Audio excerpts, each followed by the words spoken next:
And so the question remains, if you can be drained remotely and varying distances, what it be like up to great distances. And I hear that's, and some, I've heard a long time on TikTok, that's not the way energy works, or whatever, like distance is irrelevant. I don't know. I don't know, but it's like, so I mean, like your actual life force, that's the word. Like we'll think, if that's the case, which I know, I don't doubt it, I will think Goddess Energy 333, warm, gentle, calm, hottie. Yeah, I know. What a warm, gentle, calm, soothing hottie. Okay. Yeah, I'm sorry. I'm not trying to pick, but I mean, you got people like calling that's all people are doing right now is calling each other out. I'm not calling people out. I'm trying to compliment. I mean, I don't know where this indirect communication pandemic came from. Started me way back with the Alabama Indian and the Jew from the tribe of Asher. It's like, I don't know what and it's like, and the Alabama Indian was just like, he literally like went on a spell, yeah, of like one day tell me something, the next day reversing. He just kept, whatever he told me the day before, he reversed it the next day. That's where the brain screwing started. Or not started, but that's where it accelerated, when I made my deal with existence per se. But yeah, so what's the matter with it? Is that stop outside the ice walls? Can they not drain? Can they not? I mean, that's what Danielle, I don't know how to pronounce. Amazing Goddess Energy 333 is saying or said that your actual life force can be drained remotely, and how just because you've put your presence on the internet here, enter the net. The Ethernet, just because you've revealed your presence on the Ethernet, someone knows you exist, and then they can start siphoning your actual life force? Is that not one of the first things we needed to know coming out of the womb? I mean, it's right there with like, hey, sex is sacred energy exchange. That's kindergarten. I know you kids, you don't know what sex is, but like, believe me, that and your life force can be drained remotely. And don't be too quick to get on social media, because that's where your life force, you might be completely drained. Your life might be interfered with forever. So before the internet, what you understand, Generation 6 didn't have this. Whether you had a patriarchal, woman-hating religion, deity, or supercomputer to offer yourself as prey to, or speak to, whatever you thought you was doing at the time. We didn't have this. Like I just, like that's how I got this. Russell Means calls this junk, and I'm still with him. But like, that's how I got. I mean, I could not get nothing. I was desperate. I was stuck in my parents' house trying to quickly recover from a car. Because guess what happened? Awaken Leela, Melissa Arson. Both wheels fell off. I was trying to tell you, stop playing. Both wheels fell off. One fell off in a park. As luckily I was at a stop and pulled forward and it fell off. And the other happened as I was pulling up to a stop sign around the corner from lunch. So I was creeping. And I felt, and the only reason why I didn't let it fall off is because I knew, hey, that feels like what happened with the other one. That's the reason why it didn't fall off onto the rim. And then what happened, that's when I got thrown into jail over some BS, because there was some, warrant out because some guy sold me a car without a title, and I never could title it. Then I left the title trying to help out the Alabama Indian, trying to get the Alabama Indian off a false car charge, which is obviously there because you stole my car. When you don't give someone what's a promise or exchange, then you stole. I'm Indian.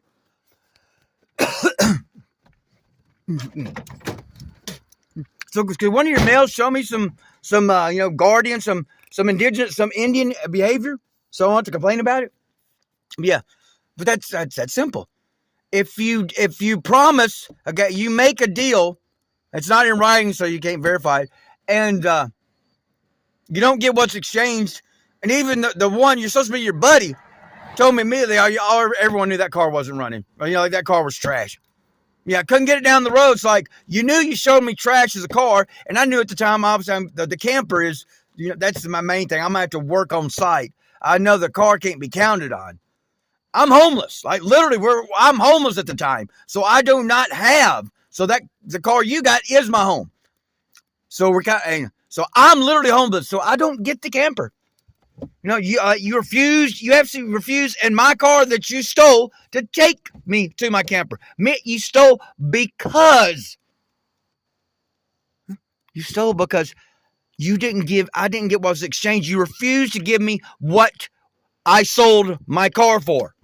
I sold my car. I did not give it to you. Okay? And according to your best friend, when they took care of you down in Biloxi and whatnot, he didn't hesitate. Oh, everyone knew that car was junk. Like it's like everyone knew your game. Huh? You know what I'm saying? Like your game was just obvious. I don't know why are people hanging out with you yet they know your game that they're not warning me about you. I don't get that. But you say, so obviously you got a false theft charge because we couldn't pin you on the accurate one.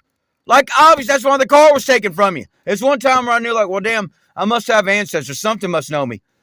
Because the car was immediately taken from you due to your great arrogance. Like, hey, I'm going to give someone I don't know this person's home that I just stole from him, and I'm going to let them go to the store in it. I've never met them. And actually go, what the?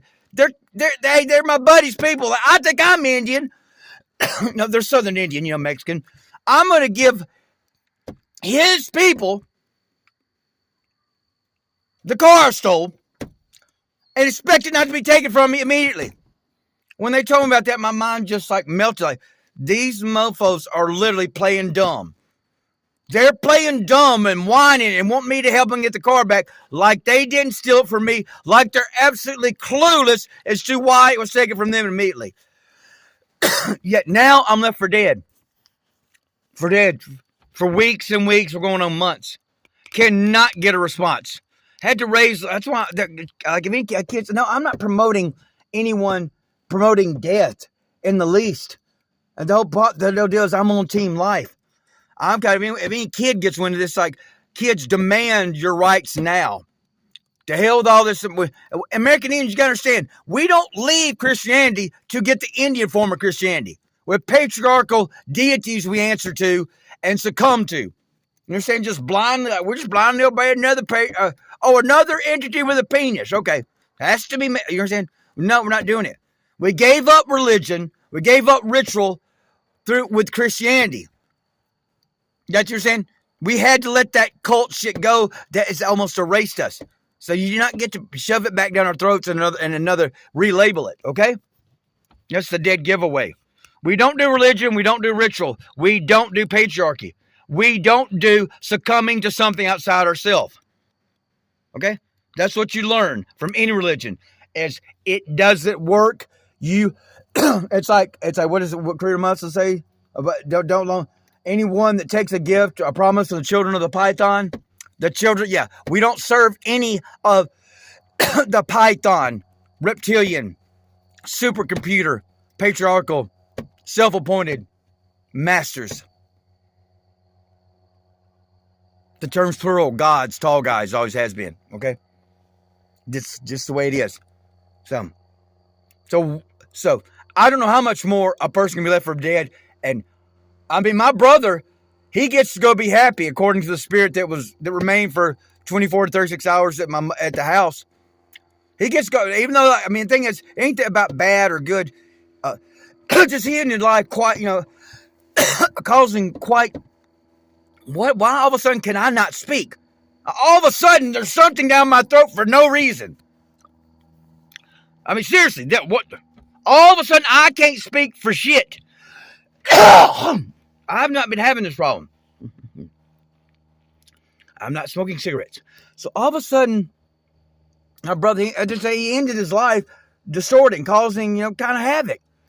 Stealing from women. He stole, a car, a motorcycle, stole, I think, a car, then got a motorcycle on a woman's credit card. He's on the other side. He understands that. I'm just using an example. I ain't worried above him or below him. No, the point is, he gets to go be happy, yet I am left to torture. If karma isn't, hey, those we helped in emergency can return the favor someday, then karma is worthless. Then we're just the lords of karma's bitch to enforce a lesson. We don't care if they get their damn lesson, especially at this point. That'd be nice theoretically if we get there, but no, we don't care if they get a damn lesson. How does that help us? Them being in prison, them suffering, them getting their lesson, none of that helps us. What would help us is them returning the favor. That would be true karma. So why can't I speak this whole presentation? Never had a president done this in my life. Out of nowhere, I can't speak. Why is my throat trying to close up, Whitner? But there goes the question remain. So we thank you, God, Synergy 33, for that insight. But what does it matter whether we're within the ice walls or without if our life force can be drained remotely? Maybe it can't out there. So we need to find out. Do we have black suns on the other 177 circle environments, dome worlds? Claudio Maselli, Demerlon Maggi. So let's know. And there are many suns out there. So if this sun is the summation of our auras, what is the red sun circling the outer ring and all the other ones?